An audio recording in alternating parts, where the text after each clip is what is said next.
Sean. Biking to work. We're going green for event number 1. 75 toes to bar, 5-mile bike, 75 chest to bar, 5-mile bike. You can really do yourself a favor by getting out early on those toes to bar. After watching the women go through this event, how, if at all, has that changed the recipe for success presented by Trifecta? They said ride with the fear. That means you're going to have to stay comfortable. The fear is going to be there. Don't be paralyzed by it. High risk, high reward. Take some chances on the toes to bar.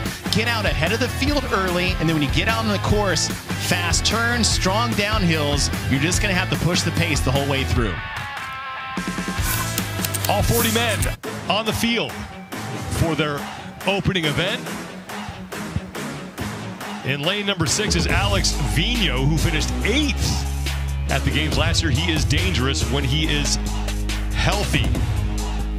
Lazar Jukic, keep an eye on him in lane number 19. Had a fantastic debut last year as a rookie, making his second appearance at the CrossFit Games. Roman Krenikov, for the first time competing at the CrossFit Games in person. He's qualified every year since 2018. And finally, Yonakoski will be in lane number 38, making his 8th career appearance at the CrossFit Games. But everybody is chasing Justin Medeiros, who is looking for his 2nd title of fittest on earth. Heavy is the head that wears the crown, Sean. You were a no-name rookie coming into 2020. You had all the expectations to do well in 2021, and now you are the defending CrossFit Games champion. It's going to see if he can hold off the field this weekend. Let's send it down to Nikki Brazier. Yeah, guys, according to his coach, Justin Kotler, Ricky Garrard is the one to watch in this event. They say that this is his event to win. They believe that the differentiator on this event is the bike, and well, Ricky has a ton of experience on 2 wheels. At one point in his life, he actually considered a career as a professional BMX racer, so they're hoping to shake out the nerves with an event win here on day 1 of the Games. With that point, Sean, nerves has been a big issue for Ricky Garrard this year in competition. No more apparent than event 1 of the Torian Pro, being in front of a home crowd, not sure how the reception was going to be. Now back at the Games, in an event that he can do well in, there's a lot of pressure on Ricky Garrard. Think back to 2017 or the cyclocross event. That was Ricky Garrard's event win. And he is back for the first time. Oh, there you go. Looks a bit relaxed. You talk to a lot of athletes, Sean, is that a lot of athletes, they've got events that they know they're going to do well at and when ones that they don't. And I think to an athlete, when you ask them about what's more nerve-wracking, something you know you're going to do poorly at or something that you have the potential to win, and at the majority of the time, it's actually the potential in an event you're going to win that tends to add a bit more pressure to the moment itself. And it's event 1 of the Games. He's back from a 4-year ban. This has been his life's goal to get back here. And now you have an event that he can potentially win. The stakes are high and the pressure is on, but to see him relax at the front, the best thing he can do is to stay calm and just do what he knows he's going to be good at. Opening event for the men underway here at the 2022 Noble CrossFit Games, and we start with the 75 toes to bar, 4 men per lane. On the pull-up bar, Ricky Garrard getting to work on his set of 75. After this, they will grab their bikes, head out to that 1-mile loop and ride 5 laps before coming back into the stadium for 75 chest to bar pull-ups in the 5-mile bike. I talked to Justin Kotler. What was the plan for Ricky? 30 to 40 off the bat on toes to bar is the goal. So big chunks for Ricky Garrard is at least the goal. And we said, you got to get off the rig early, probably earlier than you want to, but you got a 5-mile break for your grip going into chest to bar pull-ups. But Ricky, here's the problem. Ricky is in the back half of the rig. There is a ton of athletes between him and the exit as far as the stadium is concerned. Getting ahead of everyone, getting that bike away from the traffic. On the women's side, we saw it took 1 person to derail 20 athletes that fell off their bike. You have to get off the rig first and get some clear riding lanes going into this first 5-mile bike. Justin Medeiros right now sits 5 reps behind Ricky Garrard, who's through 45 of those 75 reps. Toes to bar in a row for Ricky Garrard. top two men on the screen, Lazar Jukic, also in that mix. Mentioned Lazar, who as a rookie last year finished 9th overall. Now Gerard with 56 down. Jukic creeping up on him, as is Medeiros. Well, Georges Karavis is there as well, as is Roman Krennikov inside the top 5 right now, early in this opening event. Last year, event number 10, we talked about the toes to bar running event, which Lazar Jukic won, which had 90 total toes to bar in it, and 3 miles of running. So this is an event that is a decent predictor of who should fare well, as Jukic is making a push on Ricky Gerard. Now Jukic on the far left of your screen. He's right behind Justin Medeiros. Even with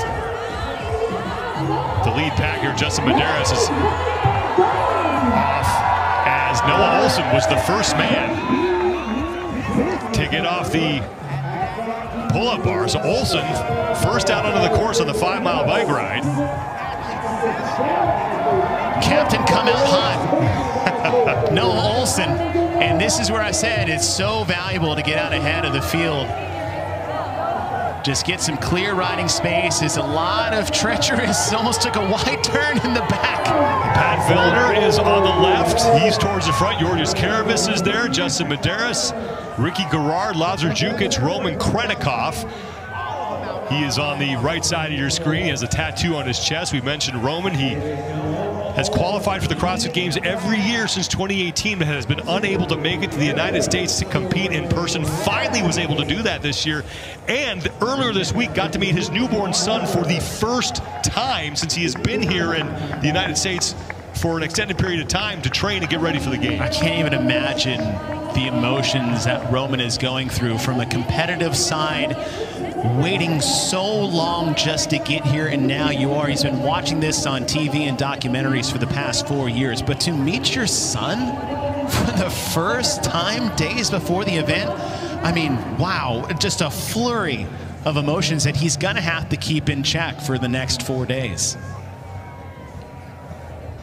Noah Olsen and Justin Medeiros out front. Medeiros moving ahead of Olsen on this opening lap. 5 laps that they will ride around this 1-mile circuit, and then it's back into the North Park for 75 chest bar pull-ups. 4 minutes gone by. See Medeiros out of the saddle. This is the only climb they're really going to have that is of any substance in this 5-mile course. So Krennikov on the right side making a pass here after that hill sprint, and you wonder, where can you make up some time? Where can you make a pass? And it's really going to be that little uphill stretch right there on the backside, and that's exactly what Roman did. Roman Krennikov has moved himself into first place. It's much tighter towards the front early on here for the men than it was for the women. Pat Vellner also in that lead pack. You might see some more aggressive riding, not just in pace, but between the other athletes here in these top 8 to 10. This first lap is, I know they got some practice runs the other day. They got to get fitted for their bike. That's another thing people might not really understand, is that how it can have an effect on an athlete's confidence. Because if you get your bike fitted correctly, it's a much higher seat than you are used to or even thought it would be. And there is a level of nervousness being that high on a bike, especially if you're used to the machines that you have in your affiliate, and being that high on a bike, going at these speeds, navigating these turns, these gravel roads. There's a lot of things in here that can shake an athlete's confidence, and surprisingly, being really high above the ground on a properly fitted bike could be one of those things they're not used to. Lead athletes finishing up that first lap. Pat Vellner right now in 5th place, and for more on him, here's Mike Arsenault. Well, one person hoping for a good result here on event number 1 is Pat Vellner. He has an average event 1 finish of 23 in his CrossFit Games career. So I asked his coach, Michelle Letendre, what the message is for event 1 this year. She said, well, the event 1 struggles are often due to swimming. However, I would say to Michelle that Pat Vellner had a 35th place finish in 2018 in the crit. That was a road bike. This is more of a mountain hybrid bike, so it should be a little bit easier to navigate than the bike issues that he had back in 2018, but we'll see if he can improve on that 23 placement average here in event number 1. And remember, back in 2018, Vellner had a mechanical issue with his bike and had to get it swapped out. That was part of that problem there. But he does have a history of not finishing well in event number 1. But there is no water in sight here. Yes, no large bodies of water here out on the bike course. Roman Krennikov continues to lead. Justin Medeiros sits behind him, followed by Noah Olson, Lazar Jukic, and Pat Vellner. In that uphill portion, you see Roman putting a bit more effort into the bike, maybe separate the pack a bit. But we saw this as far as, we saw Emma Lawson do this in the previous heat on the women, is just ride that back wheel of Tia Toomey for a couple laps. And look, there's huge advantages when it comes to drafting on the bike itself. You see Ricky that's separate from the pack. What he should do is, it's worth the effort it's going to take to race up, spend a little extra intensity and catch up to this pack, because if he can connect there, he can take that rest that I think he needs. I think Ricky tipped the scales a little bit too much in those first toes to bar, those 45 off the bat. Then he was ended up, 2s and 3s towards the end. And that's going to jack your heart rate up big time when it comes to the bike. So I would say for Ricky, he wants to catch up to this pack so you can take a break. The only one working right now is Roman Krennikov. Everybody else behind him is getting a free ride around the bike park. 6 men in that lead pack: Krennikov, Medeiros, Lazar Jukic, Noah Olson, Pat Vellner, and Jonakoski. And here comes Ricky Garrard behind them. Finishing up the second lap. And a lot can happen out here. We saw the distance that Tia and Emma closed on Haley in just 1 lap. So a lot of different things can happen. And the tough thing for Roman is that he's basically been pulling these guys for 2 laps as Medeiros has now moved in front. Now it's going to be his turn to pull the pack. He's trying to make a little bit move. Now, a good move you can have here is on the straightaway. Clean road, slightly downhill, kick it up into a high gear and just separate yourself from the field a little bit if you can before we hit that gravel patch and that slow, steady climb to that midway point on the course. Lap number 2 is now down, as Justin Medeiros is ahead of Lazar Jukic. Jonakoski has moved into 3rd, followed by Vellner. Now Roman Krennikov has dropped back into 5th in that lead pack. And I believe right off the back of the pack, I believe that's Oldest Ubnix, as he's pushed really hard in that back stretch to try to catch up to him. Yeah, it is Oldest. Now, one thing, a great story from Oldest at the Lowlands Throwdown is that there was an event, it was the long endurance test that they actually had. It had running, handstand walking, deadlifts with a fat bar and a row at the end. He couldn't get a ride to this facility, so he got on a bike and rode his way to the stadium and ended up winning that event. So is he good on a bike? Depends if it's a pressure situation and you don't want to miss your event and get a 0.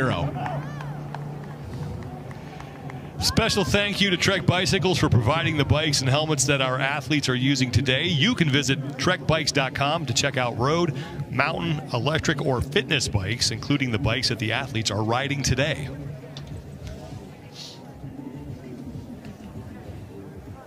I believe we're just on the heels of the Tour de France finishing about a couple weeks ago. And in some sense, you see the CrossFit Games mimicking, different stages, different tests, big climbs, fast sprints. And it's really that, despite the number of events we may have over the course of the weekend, the extra event is the totality of the test itself. Jonakoski just squeezed between Lazar Jukic and Justin Medeiros to take the lead on this 3rd of 5 laps. This is the first of 2 5-mile rides that they will have in this event. 75 chest to bar pull-ups a weight. Not a bad day here in Wisconsin. There is some rain in the forecast, so there is some humidity out there, but just right now 78 degrees, so not super warm out there yet. And what that provides when you have this cloud cover, this overcast day, it actually provides decent visibility for these athletes. Normally in this morning event, this sun would be cresting right over the tree tops and hitting them right in the face. So this is actually a nice conditions for this course. We see Yona resting his arms there on the downhill. And what we're seeing is these athletes, is everyone's taking a turn. Everyone's trying to see how athletes are going to respond to pushes.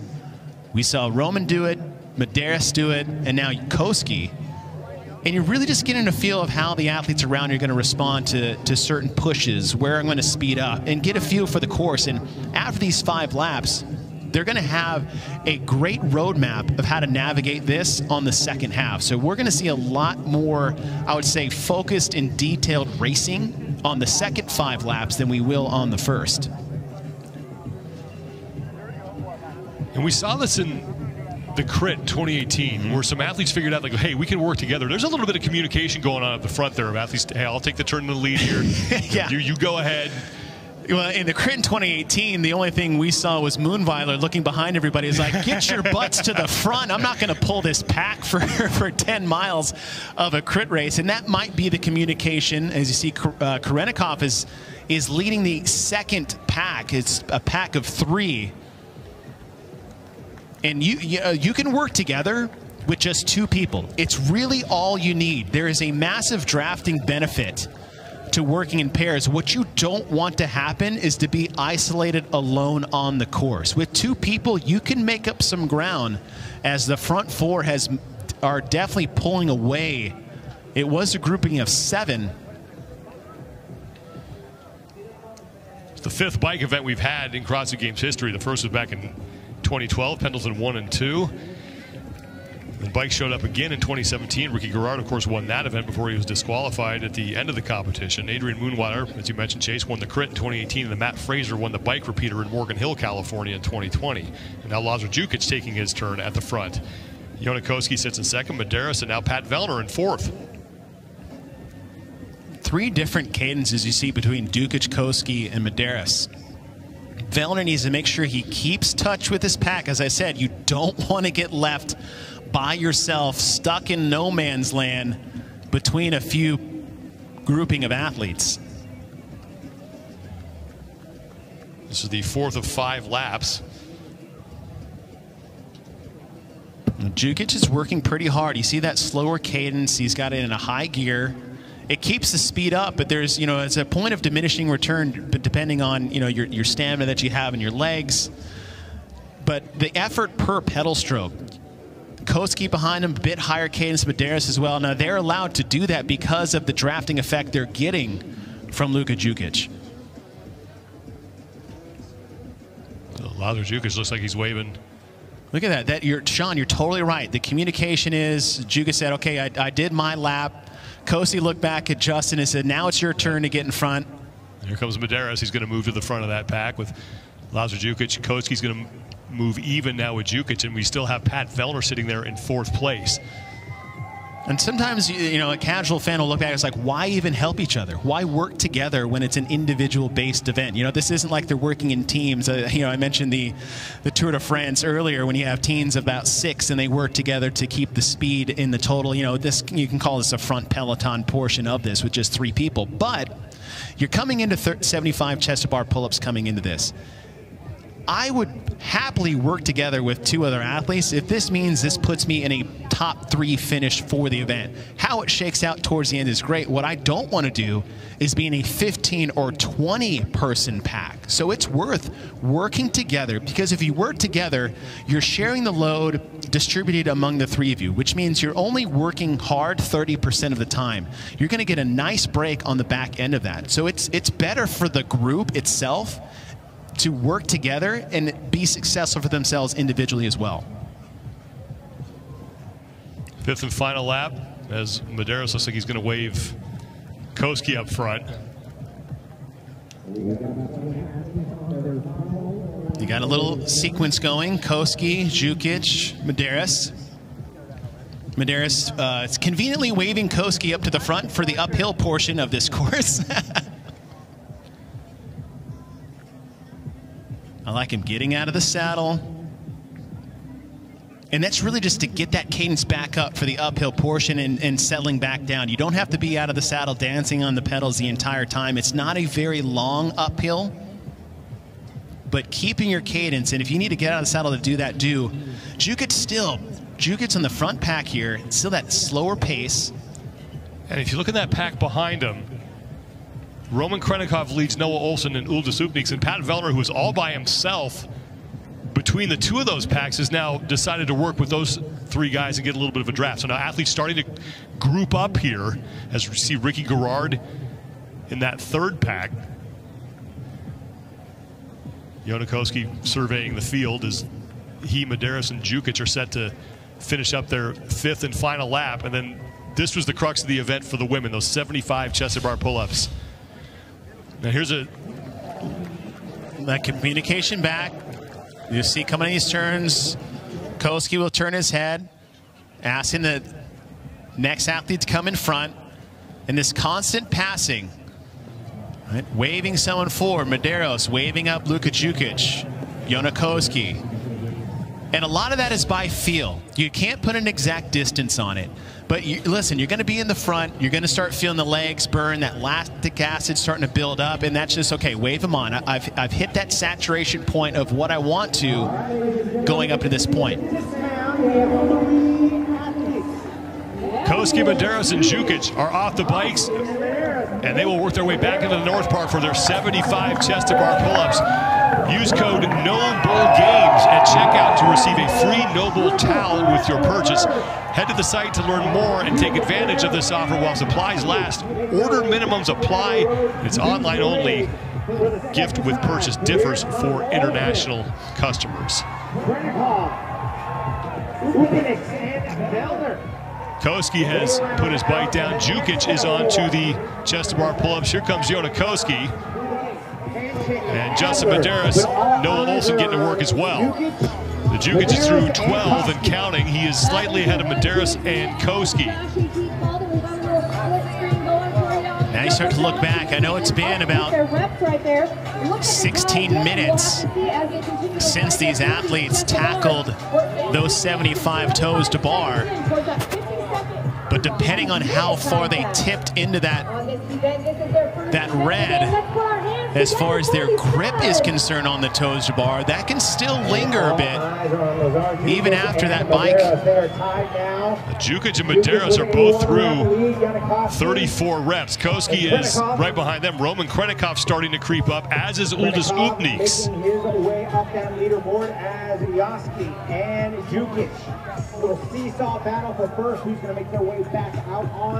There's Roman Krennikov, who now sits in fourth place. About 9 reps back of Jukic. Let's go down to Nikki Brazier, who's down there in the North Park. Guys, I was able to catch up with endurance coach Chris Hinshaw on exactly how these chest to bar would affect this long endurance event. He said that the amount of cycling in the event is really going to affect the athlete's stamina on the chest to bar, because actually the muscles being used are similar. You may think it's all in the legs on the bike, but the reality is that's not quite true. It's really arms and grip and shoulders. Now that muscular stamina fatigue is going to hurt the athletes more that don't do as much outdoor riding, and you're really going to see that separation start in their next bout on the bike. Thank you, Nikki. Lazar Jukic and Jonakoski are dueling for the lead right now. Justin Medeiros and Saxon Panchik has moved up significantly here on this portion of the event. Noah Olsen also inside the top 5. Jukic and Koski now in their final reps. Koski is done, and he will be the first man back to the bike. Remember, Jonakoski last year ran away with the opening event. Starting to see some raindrops on the camera. And really the most dangerous time for rain as far as road conditions is right at the start. That water starts to hit the ground, some of the oils and stuff naturally from the road rise to the surface, whereas if it's been a rain for a constant amount of time, it usually washes off. But the most dangerous time for rain is right at the beginning, so the athletes may need to be careful in these turns, especially on the pavement. Mentioned last year's opening event, Jonakoski won that by more than 2 minutes over Lazar Jukic. They are right now the top 2 in this event, as they are off on their first of 5 laps. to close things out. It's starting to rain a little bit more. Looking outside, you can see it coming down. It's light, but you've got two pretty significant turns on the pavement. It's going to be a lot more slick. Now, the way these tires are set up, it's an all-terrain tire. Allows for a lot of different conditions, whether it's gravel, grass, or road. But when you mix the rain in, things you got to look out for. Obviously, when you get to the pavement, as I said, the oils on the road just from cars driving, that rises to the surface immediately once the rain starts. Now, as it gets heavier, it tends to wash off the road. Another thing is the grass, Sean, specifically on the downhills. Grass is going to get real slick, so things athletes may need to look for, depending on how much rain we get, is actually tire tracks. Falling more in tire tracks in these conditions, it just creates a more impacted surface. If you start seeing, if you start swerving outside of that, you're hitting grass that hasn't been touched yet. So following tire tracks is going to be your best friend when it comes to the grass portion in this back area. I believe that is Saxon Panchik, who has moved up behind Lazar Jukic.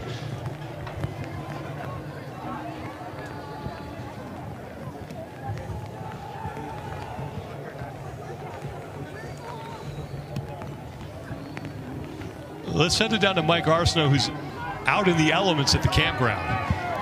This is the hardest it has rained so far this morning. However, not impacting the pavement just yet. There's still plenty of grip on the pavement. However, it's a little bit breezy as well, so the rain not falling straight down, depending on what direction the athletes are facing, it is hitting them in the face. Unlikely, though, that the rain at this point will impact any of the biking for the rest of the remainder of this 5 miles. The wind thing, that's actually a big deal on the bike itself, especially when you look at this course as far as what Mike was talking about, because there's so many turns. So that wind's going to hit you almost from every different direction. So your ability to adapt to those conditions on the fly is going to be a big way to really separate yourself if you can use that to your advantage. So that is Spencer Panchik, who has now moved behind Lazar Jukic. Spencer Panchik in 3rd place now in this event, looking to move into 2nd to have a chat with Lazar.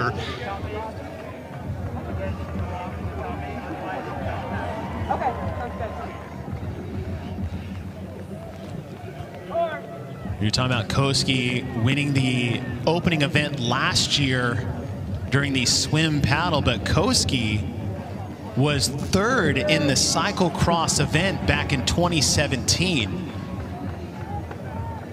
Lazar Jukic was 1st last year in the toes to bar running event. So you have two athletes with different skill sets, but both highly conditioned, great with long aerobic tests, as well as those high volume gymnastics. So this head-to-head battle between Jukic and Koski with Spencer Panchik in the mix as well. Now what's nice for Jukic and Panchik is at least they can work together to try to track down Koski. We saw the same thing on the women's heat when Haley Adams was alone at the lead, where Emma and Tia worked together in that drafting sense to catch up to her. The 2nd straight year, Yona Koski is all by himself in the lead in the opening event.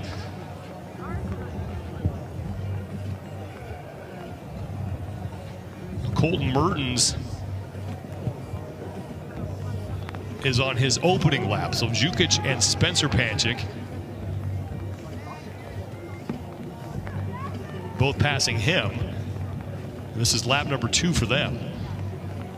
The big thing for Spencer and Lazar is just you got to work together, and you have to be seamless the way you do it. Don't wait to take a turn in the front or to pass off when you're about tapped as far as your intensity is concerned. A lot of quick rotations back and forth. Think of it as a time thing in your head. 10 seconds, 10 to 15 seconds of work, then sit back and coast.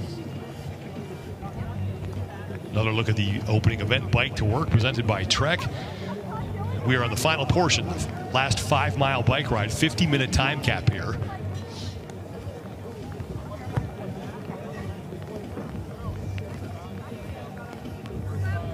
Yona Koski opening up a lead on both Spencer Panchik and Lazar Jukic. I was listening to Chris Henshaw's critique of the bike, and you know, the upper body fatigue is a real thing, especially when you're off-road, because I mean, if even on a Concept 2 bike, sitting on that for 20 or 30 minutes, just your arms locked in that extended position gets fatiguing. That's why you see Koski putting his forearms on the front and giving his triceps and arms and shoulders a bit of a break, because the turns, the terrain, going uphill, downhill, there's a lot of upper body. You can just see the arms working as Koski, again, resting his arms, trying to give his arms a break, because there is a way you can utilize your upper body to your advantage when it's picking up speed or going uphill, taking turns on this course. There's a lot more upper body than one would think. Mostly just due to the nature of the bike itself, road bike versus anything static.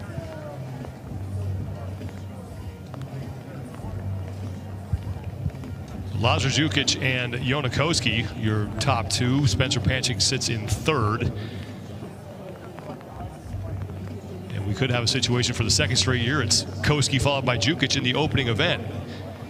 Koski drafting a little bit off of Travis Mayer now.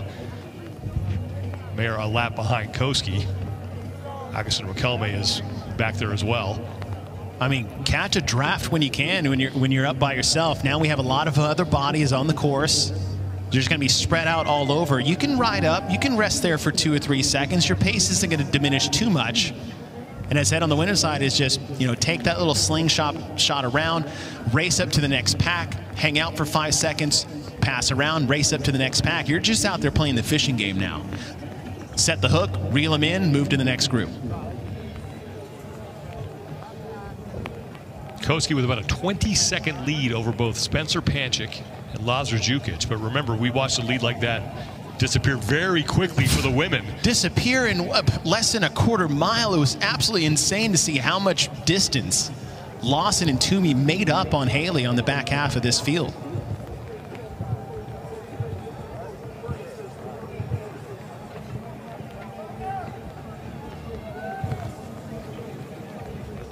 If Jona Koski can hang on here, he'd be looking at his 4th event win at the CrossFit Games.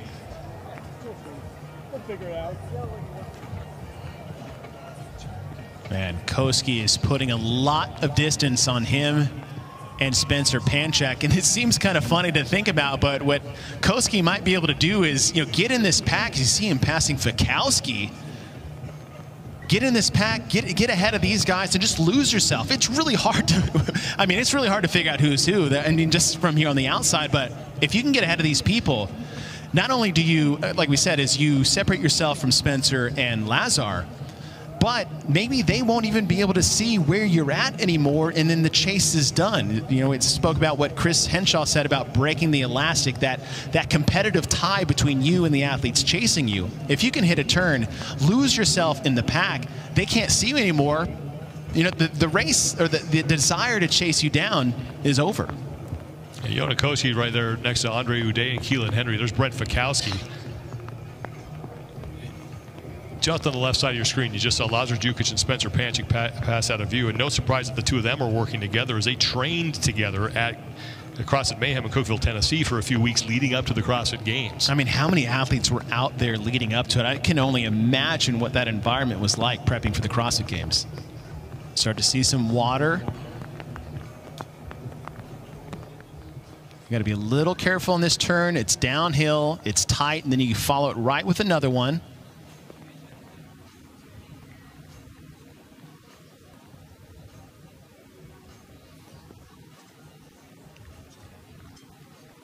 More rain starting to come down here at the Alliant Energy Center. We now passed the 30-minute mark. Interesting for Koski is being in that pack, he got to take a little bit of a breather, not much. But now they see Mayer still on his heel after that first lap. So Mayer has not slowed his pace down, even though he is a lap behind.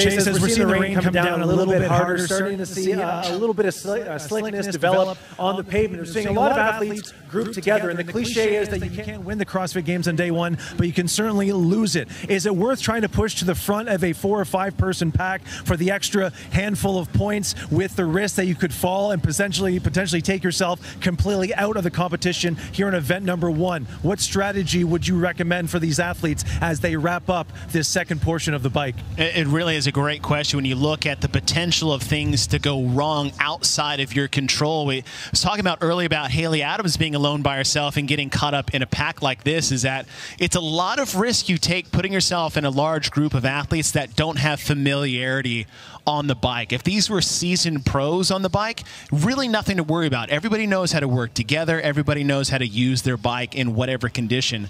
But you have a lot of novice athletes here at the CrossFit Games, and especially on a course like this on a road bike. So yes, I would say it's almost safer for you to separate yourself from a big pack like that, 6 to 7 athletes, to get out of a potential of something going wrong because of the athletes that you're riding with that don't have the experience in these conditions on these bikes. Jonakoski continuing to look over his left shoulder to see where both Jukic and Spencer Panchik are. And he's going to be content just to hang out with Andre Uday and Travis Mayer, who are both a lap behind Koski right now.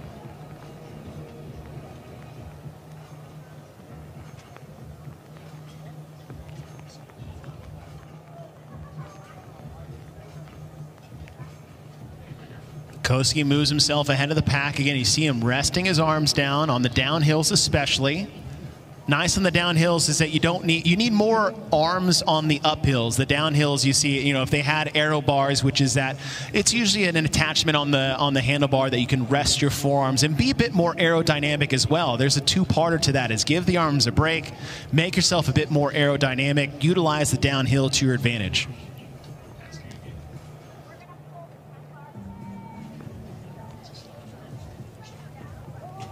Koski looking around, asking for help.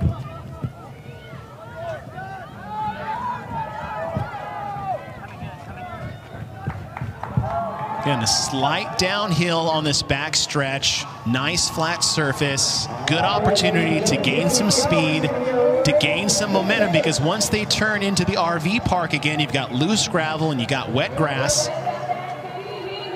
No, that's not right. That's not right. This has got to be a mistake for Spencer Panchik. He's running across the finish line.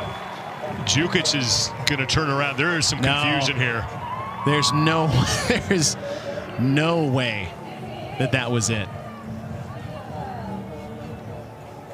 Jukic and Panchik were definitely behind Jonakoski. This is most likely not correct.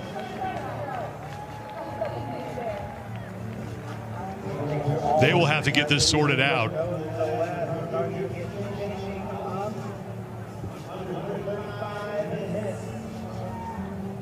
So there was some confusion there, as both Spencer and Lazar were absolutely behind Jonakoski. Koski is still on the course. Yeah, no, they are missing a lap. They're going to have maybe two laps. So that is going to definitely factor in. Now, we have had a case like this in the past where an athlete finished early. Think back to, I think it was 2017, where Cara Saunders. Yeah, but man, that is a much different situation. There's a big difference between 3 overhead squats and 2 miles potentially of biking, because all these athletes are right around 15 to 16 minutes. If you just doubled that, that's 32 minutes. They didn't finish 150 reps on the rig in less than 3 minutes. So they are definitely a lap behind in maybe 2. And I'm surprised. Honestly, this is kind of an unprecedented situation about what's going on. And I think that look on their face is, I think they realize maybe something's not going right on here. Because unless we absolutely missed a pass on the course, Jonakoski should still be your leader. And we're obviously I'm sure that something's on fire somewhere behind the scenes, but now you got to look at how are you going to approach this? What are you going to do? I mean, obviously we don't want to speculate, but yeah, definitely those athletes completely missed a lap as Jonakowski is coming in. Because if you're operating about 15 minutes, which was he was doing 2 to 3 minutes on there, so Koski should get an event win here, but you know, skipping an entire mile on the course, you can't just do simple math of how a lap took, but it's going to have to be something they figured out on the back end. Well, here is Jonakowski, who is sprinting with Ricky Garrard. So there's some confusion here at some point.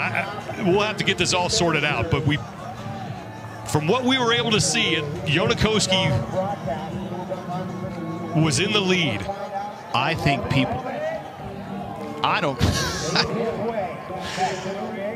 So right off the bat, we've got some confusion here in the opening event. We believe Jonakowski won that event. Here comes Roman Krennikov across the finish line. So we're going to have to get this all sorted out at the finish of this event. But I think we can say with relative certainty that both Spencer Panchik and Lazar Jukic skipped a lap. I don't know if it's the same case for Ricky Garrard. Yeah, I think there's a lot of people missing a lap at the moment. But we were following Jonakowski throughout the entirety of that final 5-mile ride and never saw Ricky get close to him, or Spencer, or Lazar Jukic. Was way behind on the chest bar pull-ups as well. Lazar was finishing and Ricky was at about 40 reps. Oldest, I think that's a legit lap. We have had 12 men cross the finish line. Dallin Pepper was the latest. Now Saxon Panchik and Noah Olsen are across. Others who have finished include Justin Medeiros, who may wind up finishing second. Jeff Adler came in. Roman Krennikov is in. Bjorgvin Gudmundsson, Willie George, Moritz Fiebig, and Uldis Ubnis, the other men who have finished. Now I'm looking at some of these lap times, 13 minutes, 13 minutes, 13. No. There's Alexander Corona, Will Morad are in.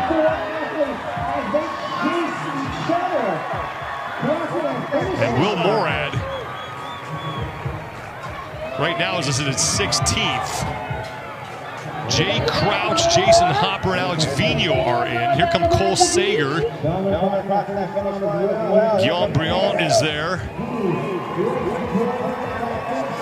And Pat Vellner is in 20th unofficially for him. Enrico Zanoni is across the finish line. Here comes Sam Quant. So a lot that needs to get figured out. All these results right now are unofficial, pending a review of what went on there on that 5-mile bike ride in the second half of the event. Georgios Karavis is across.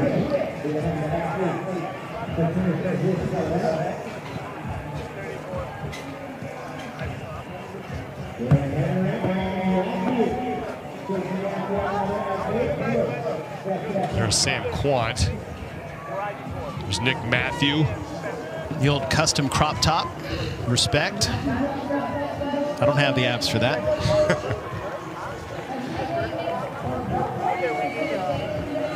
Matthew is in.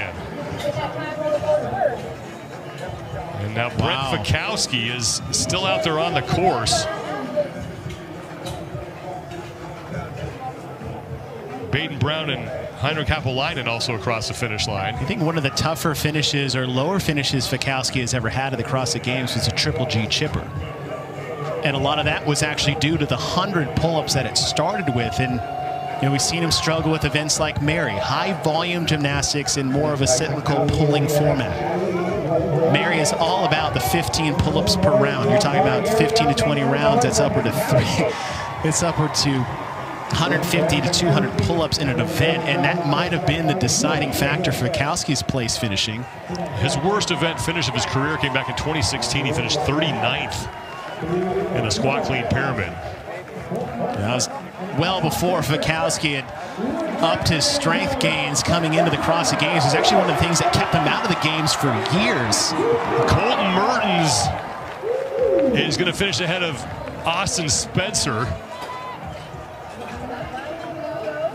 All these results are going to be unofficial, as I'm fairly certain things will be changing quite a bit after a review of the scores here. There's Augustin McKelmay, who is in. We have 4 men right now who have yet to cross the finish line. One of them is that man, Tim Paulson. Tudor Magda also out there, as is Cole Griesaber and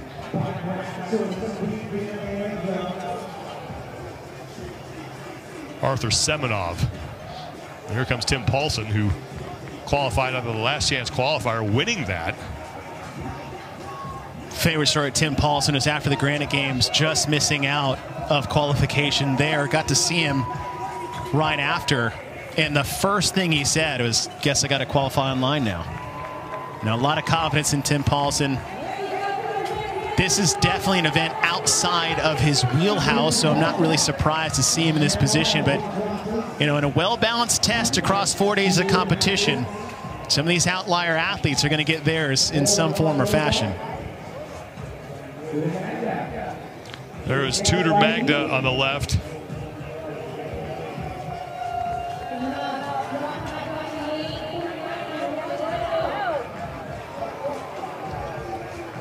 Magda is in, and here comes Arthur Semenov, who is grabbing at his right hamstring. He's got both of his hammies taped up.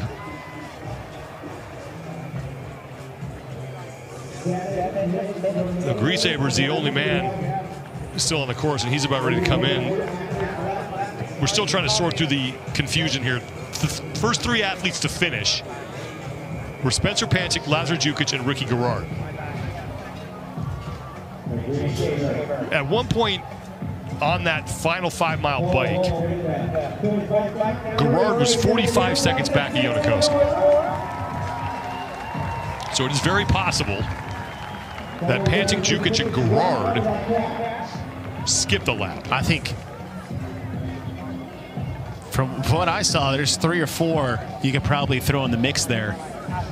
I mean, I didn't see half the athletes that are in the top 10 in those 2 front Peloton groups that we saw on the first 5 laps and the second 5 laps. We believe Jonakoski is the winner, but they're going to have to sort through a lot of stuff here to figure out exactly who earns 100 points. And then you have to figure out what you do with the man who didn't finish and how you figure out where they're going to wind up. It's Heinrich Happelainen, Bjorn Karlsson, and Jonakoski. You saw Pat Vellner, who right now unofficially is listed in 20th place.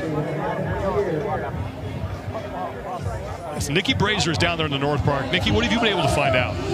Yeah, not much, guys, so far. There's a lot of confusion down here. I can tell you that judging is working with scoring to try and figure out exactly who was in the lead. It does appear that there may have been a couple of guys here who skipped a lap. Maybe we didn't see them exactly pull ahead into that leader's position. But again, nothing decided yet so far. We don't exactly know what the leaderboard looks like, but the judging team is working very closely with the scoring team right now to try to figure out exactly what happened here. Well, as we sort through what happened, it was Roman Krennikov out early, but once again, like we saw with the women, it was the chest to bar pull-ups that made the difference here. Huge deciding factor, and I think a lot of that had to do with how people navigated the toes to bar. We said it was important to get out early so you don't get lost in the wash in the beginnings, but not at the expense of your ability to do chest to bar pull-ups on the second round. As you see a 4-person team early on, and then it was Medeiros, and then this is when things got off track because Spencer Pancic and Lazar were 100% behind Jonakoski. There was no point in time in which they finished. Ricky Garrard was behind the pack significantly on the first half and did not have the best chest to bar pull-ups in the second half. And you have all the